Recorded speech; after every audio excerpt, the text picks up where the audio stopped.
अस्सलाम वालेकुम नाज़रीन और सामाईन, कैसे हैं आप सब? खैरियत से हैं?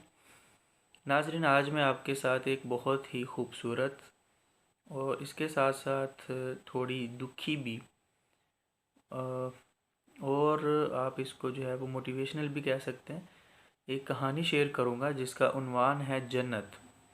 जी हाँ नाज़रीन, इस वर्ड को सुनकर यकीनन आपके माइंड में माँ का तस्वुर आया होगा, क्योंकि जन्नत को माँ के कदमों में कहा गया है।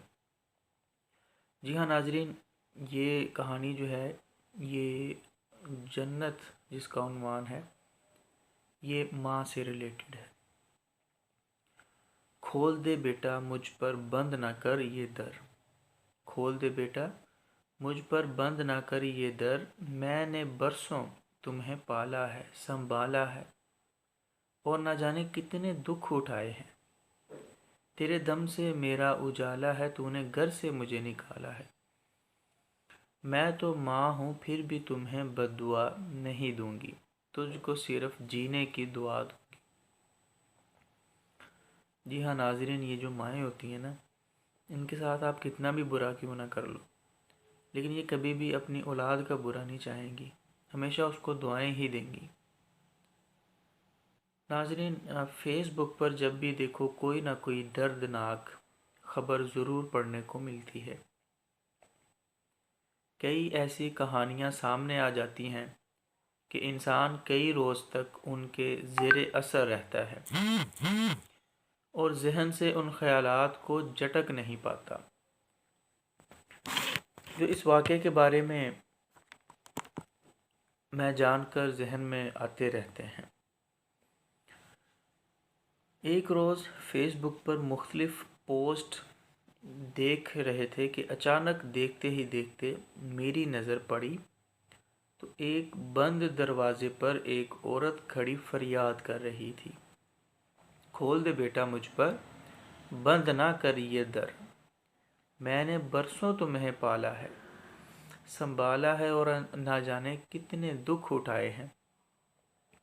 तेरे दम से मेरा उजाला है, तूने घर से मुझे निकाला है। मैं तो माँ हूँ फिर भी तुम्हें बद्दुआ नहीं दूंगी, तुझको सिर्फ जीने की दुआ दूंगी। ये पढ़कर यकीन नहीं आया कि एक अजीम माँ की हस्ती, उसके साथ ऐसा भी सलूक हो सकता है। कुछ रोज़ पहले कुछ ऐसा ही किस्सा किसी ने सुनाया था, फिर भी मुझे यकीन नहीं आता था। वो किस्सा कुछ यूँ था कि 4 बच्चों की माँ उस लड़के की अहलिया थी। रोज़ बहू और सास की तकरार रहती। वो जैसे ही घर आता दोनों शिकायत का दफ्तर खोल कर बैठ जाती। आखिर एक दिन बेटे ने तंग आकर माँ से कहा, मेरी ज़िंदगी अजाब बन चुकी है, रोज़ रोज़ की तकरार से मैं तंग आ गया हूँ। बेहतर यही है कि आप कहीं और चले जाएं, मैं घर में सुकून चाहता हूँ। माँ बोली तो कुछ नहीं, और ना ही कोई जवाब दिया। और दूसरी सुबह वो चुपके से घर से निकली और दारुल अमान में पहुंच गई।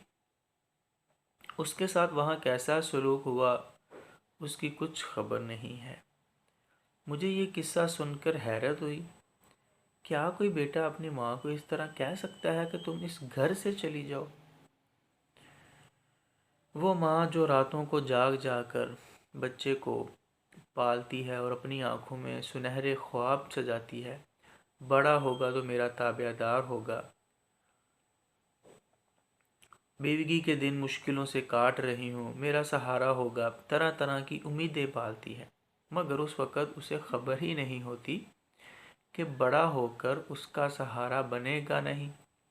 वो मेहनत मजदूरी करके उसका पेट पालती है, पढ़ाती है, लिखाती है, जवानी की बेवगी को भूल कर बच्चे की परवरिश में लगी रहती है। जब तक वो स्कूल नहीं जाता तो उसे घर पर तालीम देती है, फिर स्कूल में एडमिशन के बाद उसकी पढ़ाई लिखाई का सारा ज़िम्मा अपने सर पर लेती है।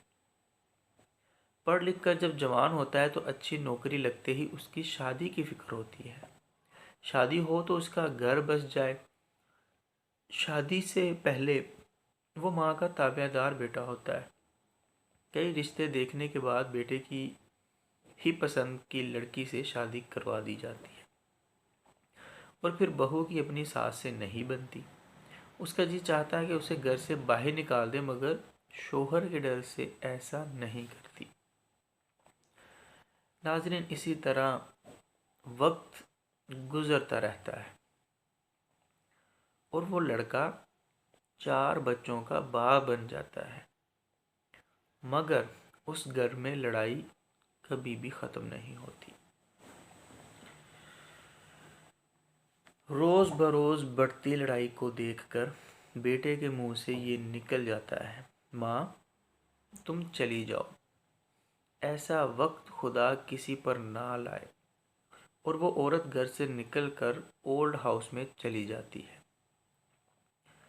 بچے ایسا سلوک کرتے ہوئے بھول جاتے ہیں کہ جیسا وہ بیجیں گے ویسا ہی کاٹیں گے۔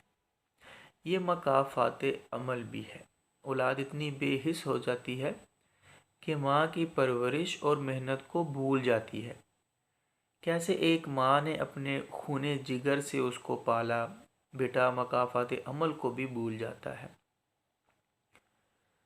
ناظرین، ایک روز انہی بچوں نے اپنی ماں اور باپ کو گھر سے جانے کے لیے کہنا ہے۔ بچوں کو تعلیم دی نہیں جاتی، بلکہ وہ تعلیم گھر میں رہتے ہوئے حاصل کرتے ہیں۔ وہی کرتے ہیں جو ان کے والدین بزرگوں کے ساتھ کرتے ہیں۔ اس لیے خدا را اس طرح کی لڑائیوں کا حل تلاش کرنا چاہیے۔ یہ نہیں کہ ماں کو صاف صاف کہہ دیا جائے کہ تم چلی جاؤ۔ یہ بھی نہیں سوچتے اس ماں کے دل پر کیا بیتتی ہے۔ کاش ایسا فعل کوئی نہ کرے، اپنی ماں سے محبت کریں اور جنت میں اپنا مقام بنائیں۔ یہ نہیں کہ جنت کماتے کماتے دوزخ کما لیں۔ جی ہاں ناظرین، یہ ٹائٹل کسی انسان نے، کسی سائنسدان نے نہیں دیا۔ جنت کو ماں کے قدموں تلے اللہ نے رکھا ہے۔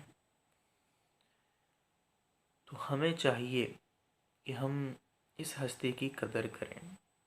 ٹھیک ہے، گھر میں 100 اونچ نیچ ہو جاتی ہے، لیکن اس کا ہرگز مطلب یہ نہیں ہے کہ آپ اپنی ماں کو گھر سے باہر نکال دو، بلکہ معاملات دوسرے رخ سے بھی حل کیے جا سکتے ہیں۔ اس لیے ناظرین، خاص کر میں ایسے تمام نوجوانوں سے مخاطب ہوں کہ جن کی شادی ہو چکی ہے اور وہ بھی کہیں نہ کہیں اس طرح کے گھریلو مسائل میں الجھے ہوئے ہیں، لیکن خدا را اگر ان کے ماں باپ زندہ ہیں تو وہ ایسا کوئی بھی قدم نہ اٹھائیں۔ کوشش کریں حتی الامکان اپنی بیوی کو سمجھاتے رہیں، ماں کو سمجھاتے رہیں، وقت کو ٹالتے رہیں، وقت کو خراب مت کیجیے۔ اس فانی دنیا میں کتنا عرصہ ہم رہیں گے؟ 10 سال، 20، 50، 80 سال، لیکن اس کے بعد وہ نہ ختم ہونے والی آخرت کی زندگی، اس میں ہم نے جانا ہے۔ اصل پتہ تو تب ہی چلے گا۔ لیکن یہ ایک ایسا گناہ ہے جس کی سزا دنیا میں بھی ملتی ہے۔